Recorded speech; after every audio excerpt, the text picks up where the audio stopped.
Hello everyone, देखिए अब question number 10 करते हैं। देखो इसमें क्या कहता है, an umbrella has 8 ribs which are equally spaced.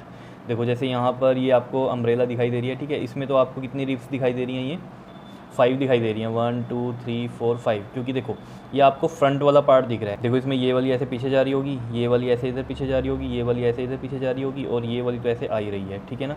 समझ पा रहे हो, मतलब 3 और होंगी पीछे, ठीक है। तो ये 5 ये आगे दिखाई दे रही हैं, 3 पीछे होंगी, 8 होंगी, ठीक है। अगर ऐसे ऊपर से देखोगे आप अम्ब्रेला को, तो ये इस तरीके का स्ट्रक्चर दिखेगा आपको। देखो 1 2 3 4 5 6 7 8 रिब्स दिखाई दे रही हैं इस तरीके से, ठीक है।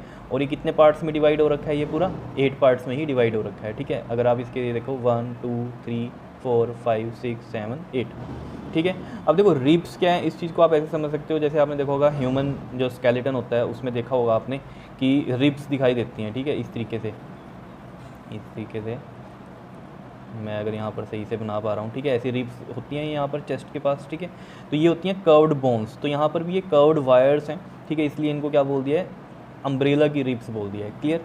तो उसके बाद देखो क्या कहता है ये, assuming umbrella to be a flat circle. ये देखो ये एक फ्लैट सर्कल, ऊपर से हम जब देख रहे हैं इसको वैसे फ्लैट सर्कल की तरह एज्यूम कर रहे हैं। फ्लैट सर्कल ऑफ रेडियस कितना 45 सेंटीमीटर, ठीक है। तो ऊपर से देखने में आपको इस तरीके की शेप दिखाई देगी, ठीक है। और उसने उसको कहा है कि इसको आप फ्लैट सर्कल मान लो, ठीक है। फ्लैट सर्कल मान लिया, जिसमें कि रेडियस कितनी है 45 सेंटीमीटर। तो अगर ये सेंटर ओ है तो ये रेडियस कितनी हो गई इसकी 45 सेंटीमीटर की, ये भी 45 सेंटीमीटर, ये सब रेडियस मानी जाएंगी इसकी, ठीक है।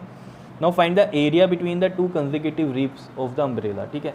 अब देखो 2 कंसेक्यूटिव रिब्स के बीच का एरिया आपको बताना है, ठीक है। तो देख लो 2 कंसेक्यूटिव रिब्स के बीच का एरिया का मतलब क्या है कि एक सेक्टर का एरिया आपको निकालना है, ठीक है ना। देखो ऐसा मैं क्यों कह रहा हूँ, देखो कंसेक्यूटिव का मतलब क्या होता है, एक के बाद एक। देखो जैसे मान लो ये एक रिब हो गई, दूसरी ये रिब हो गई, ठीक है। तो 2 कंसेक्यूटिव रिब्स हो गई, इसके बीच का ये एरिया आपको निकालना है, ठीक है। तो यानी कि ये क्या हो गया, एक तरह से सेक्टर हो गया। अगर एक ये सर्कल है इस तरीके से, ठीक है, तो ये और ये पार्ट ये क्या हो गया, एक यानी कि एक सेक्टर हो गया। तो उसके लिए एक एंगल निकालना पड़ेगा मुझे, ठीक है। तो एंगल कैसे निकलेगा, देखो अगर हम सॉल्यूशन की बात कर रहे हैं इसमें, जो इसमें थीटा निकलेगा वो किस तरीके से निकलेगा। देखो टोटल एंगल हमें पता है कितना होता है 360, और डिवाइड बाय करेंगे हम 8, ठीक है। तो 8 4 ज़ा 32, और कितना बचा ये 4 0, और 8 5 ज़ा 40। तो 45 डिग्री का एंगल होगा ईच सेक्टर के लिए, ठीक है।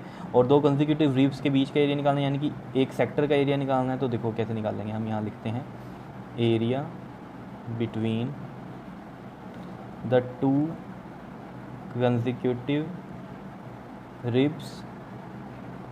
अब देखो यहाँ ये लिख दो, चाहे तो आप एरिया ऑफ सेक्टर लिख दो, ठीक है, एक ही बात है। तो थीटा बाय 360 मल्टीप्लाई में होता है फॉर्मूला पाई आर स्क्वायर। तो थीटा इसमें पता चल गया हमें कितना है 45, ये आ गया 360। पाई की वैल्यू इसमें दी है, नहीं दी है तो 22/7 ले लेंगे खुद से।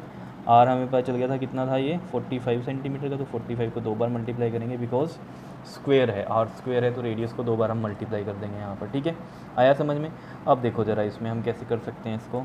देखो 5 9 ज़ा 45, 5 7 ज़ा 35, एंड 5 2 ज़ा 10, ठीक है।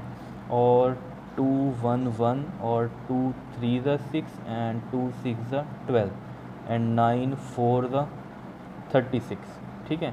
तो देखो नीचे तो आ गया 7 और 4, यानी कि आ गया 28, और 45 को मल्टीप्लाई करना और फिर 11 से मल्टीप्लाई करना, तो आपके पास आ जाएगा ये 22275 करके देख लेना, ठीक है।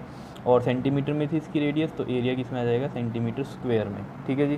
तो ये आपके पास इसका आंसर है। इसको अगर करना है तो पॉइंटों में कर सकते हो, लेकिन अगर आप एनसीईआरटी की बुक में देखेंगे तो पीछे आंसर ये दिया हुआ है, ठीक है। तो यहाँ तक भी आप करेंगे तो ओके। क्लियर है बात, ओके जी, थैंक यू।